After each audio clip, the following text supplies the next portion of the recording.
Hello and welcome to Smaulgld's American Silver Eagle sales update for the month of July 2017. American Silver Eagle sales advanced strongly in July, so we have a reversal in sales fortunes for the American Silver Eagle. Sales of American Silver Eagles climbed 66% year over year. The U.S. Mint sold a respectable 2.27 million American Silver Eagles last month. And in July of 2016, the U.S. Mint sold 1.37 million American Silver Eagles. And just in June last, 2 months ago, or the month of June 2017, the U.S. Mint sold only 986,000. So we're seeing a pickup, or at least we saw a pickup in July in American Silver Eagle sales. If you're interested in American Silver Eagles and you'd like to buy them, you can purchase them through the affiliate links below. Smaulgld gets a small commission. It's not investment advice to buy American Silver Eagles, but if you're going to buy them, please consider shopping at the BGSC, Money Metals Exchange, SD Bullion, and Golden Eagle Coin. You can compare pricing and shipping. And if you buy through the links, you pay no more, no less than if you visit the sites directly. So if you want to add to your American Silver Eagle position, you can do so through the Smaulgld site. You can also get yourself a Ledger wallet through the Smaulgld site if you are holding cryptocurrencies and you'd like to take them off the exchanges and take control of them. You can purchase a Ledger wallet. I think it's about 56 euro. That translates to about 70 US dollars. Smaulgld again gets a small commission on that. Let's take a look at the Silver Eagle sales in July. They were up 66%, 2.27 million sold. And up from last year, up from last month.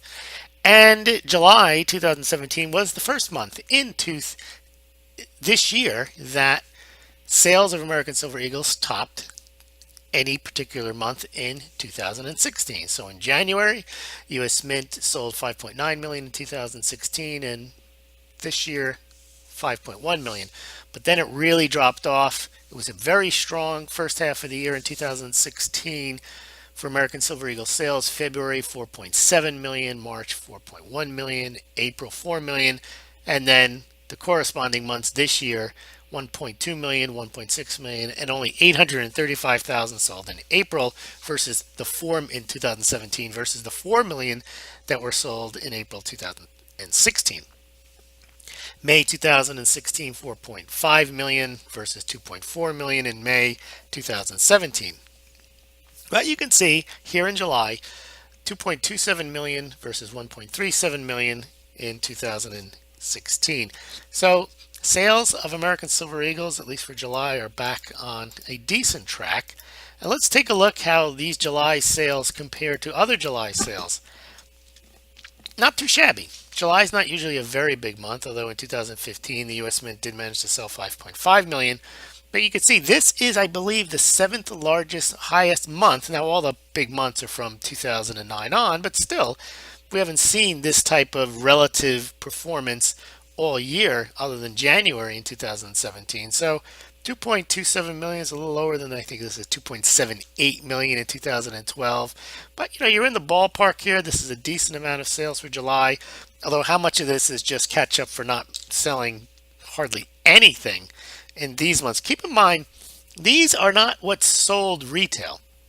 These are what the U.S. Mint sells to its authorized purchasers. So they do reflect inventory adjustments.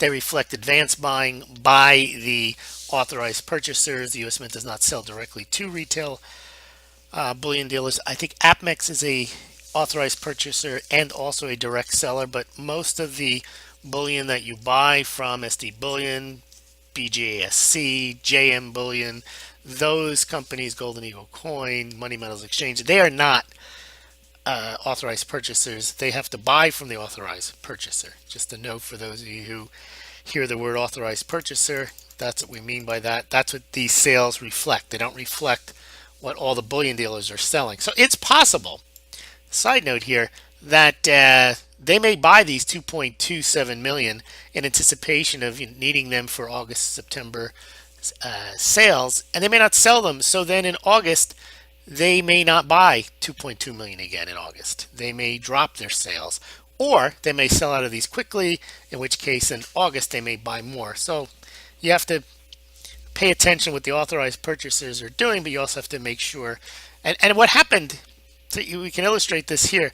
They bought a lot in 2016, the first half of the year, and then they didn't need to buy that much anymore. You can see as in July it went down, and I'll show you next month. And if you go back in the archives, you can see how the sales fell off to the authorized purchasers in the second half of the year. That's because they were still working off all this inventory. They were thinking that 2016 was going to be as big of a year, if not bigger than the record year of 2015. It turned out not to be. And we'll take a look at what I'm talking about. Let's go right down here. So you see 47 million sold in 2015. Well, the first half of 2016 was on record pace to go past 50, maybe 55, 60 million, but didn't happen. The second they piled in the first half of the year, and then the authorized purchasers just did not see the need to purchase in the second half of the year, and sales in 2016 overall fell to 37.7 million. You can see we're at 14.5 million through July. That means we'll probably top 2008's number. We probably won't get near unless there's a big surge in sales the last 5 months. We're probably not going to get over 30 million in sales in 2017. Here's what they look like. Here's some information on the coin. The American Silver Eagle is not 4 nines. It's 3 nines. It has a little bit of copper in it. Just something to know. I think the the Canadian Maple Leaf, Silver Maple Leaf, is 4 nines. But 3 nines, it's pretty much a pure bullion coin, silver. But it has an ounce of silver. This extra copper doesn't count towards the ounce. So it's an ounce of pure silver, and then they blend it with a little tiny bit of copper. Tomorrow we'll see the American Gold Eagle coin. That one is a 22 karat coin, only 91.67% gold. Still has a full ounce of pure gold, but that also has some copper and some silver mixed in with it. And let's see what else we have on the Silver Eagles to talk about here. Well, we've got the gold silver ratio, still not hovering, but it's still well above 70, even usually above 75 to 1. That has been something that's been going on for quite some time. The gold silver ratios remain elevated. Now I got a new chart for you on the silver to gold sales ratio.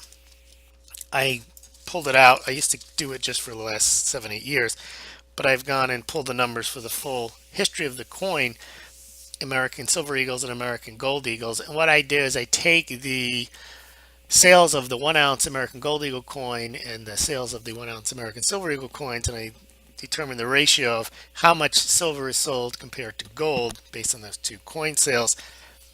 And it used to be that before 2000, used to sell a tremendous amount of gold relative to silver. They still sold more silver to gold, but not in these ridiculous amounts. So in 1998, 1999, the U.S. Mint sold only 2.8 times more silver than gold, and in 1999, this one right here, I think it was 5.6 times more. And that's because people were worried about Y2K issues, what was going to happen when the computers rolled over and the world ended because the computers couldn't figure out how to handle the date change.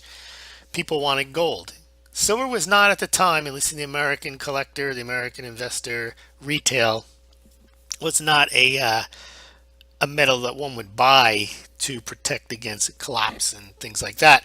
Now in 2000 it went to 97.16, but that's not because there was big silver sales. That was just because the crisis had passed. Nothing happened in 2000. The internet boom continued, and people just didn't buy hardly any gold. They did buy some silver, but not that much. That's why the ratio was high there. And then you could see it falls off again through 2000 to 2005, and it picks up in 2007. But when the financial crisis hit, you could see here 21.1 in 2009. People were buying gold on a proportional basis, not more than they were buying silver, but not at the 67 to 1, but 21.7 to 1. As the financial crisis moved deeper into its first few years, 2010, 11, 12, and the price of there was a lot, I would say, you could look at this area right here. This is all a function, I think, of silver marketing. You had many YouTube channels. You had the rise of SD bullion. You had a lot of people telling you silver was going to the moon. Ted Butler telling you that JP Morgan was buying silver. There was a lot of hype on silver. Sprott telling you that the silver was rarer than gold or something like that. No, I think he was saying, and he was right. He was saying that people, and they were at the time, buying more, the same dollar amount of silver as they were of gold, which meant they were buying a tremendous amount of physical silver. And at that rate, supposedly, that was really going to eat into the supply, and it did. This period of time right here, when the U.S. Mint was selling 42, 44, 47 million in American Silver Eagles, and the other sovereign mints were doing a brisk business, it actually drove the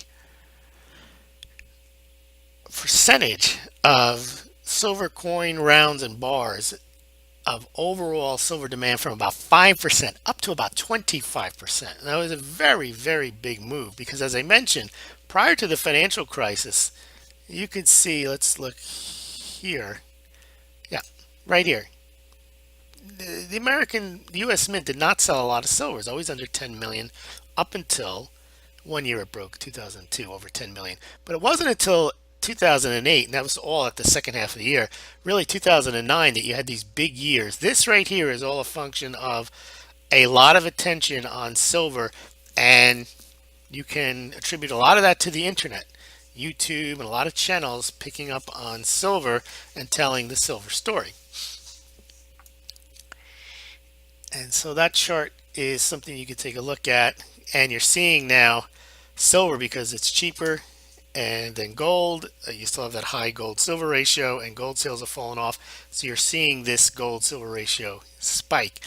Here is the list of just this year's gold silver ratio, silver to gold sales ratio, and you can see in July it was 181 to 1, June it was 246 to 1, 245 to 1 in May, 238 to 1 in April, 100 to 1 in March, 57 to 1 in February, and 59 to 1 in January. But most of this is not that intriguing because both silver and gold sales were lower. What was interesting was here in 2015, 2014, when both gold and silver sales were pretty high, but silver sales were way higher. And you can see 105 American Silver Eagle coins sold to every one American Gold Eagle. And that about, oh no, American Silver Eagle premiums. This is something, see, I started tracking this. I sensed something was up just before the great silver shortage, not silver shortage, but American Silver Eagle, Canadian. There was a coin shortage because there weren't enough planchets printed to meet the demand in 2015. I started tracking right here in July, and then it really ratcheted it up. You had to pay 50% premium on American Silver Eagle coins back in September, and then they issued the Australian silver kangaroo, and that helped ease demand. Then of course they caught up, they got the planchets they needed, they started stamping out more silver eagles, silver Canadian maple leafs, and so on, and then the premiums have dropped, and basically you're still paying 15-20% over spot to buy an American Silver Eagle. Thank you very much for listening. If you enjoyed this podcast, YouTube, please consider, no, don't consider, please do donate to Smaulgld. You could do so via PayPal. You could become a patron on Patreon at the links below. And you can also donate Litecoin or Bitcoin. So thank you very much. Also, please like the video if you did enjoy it.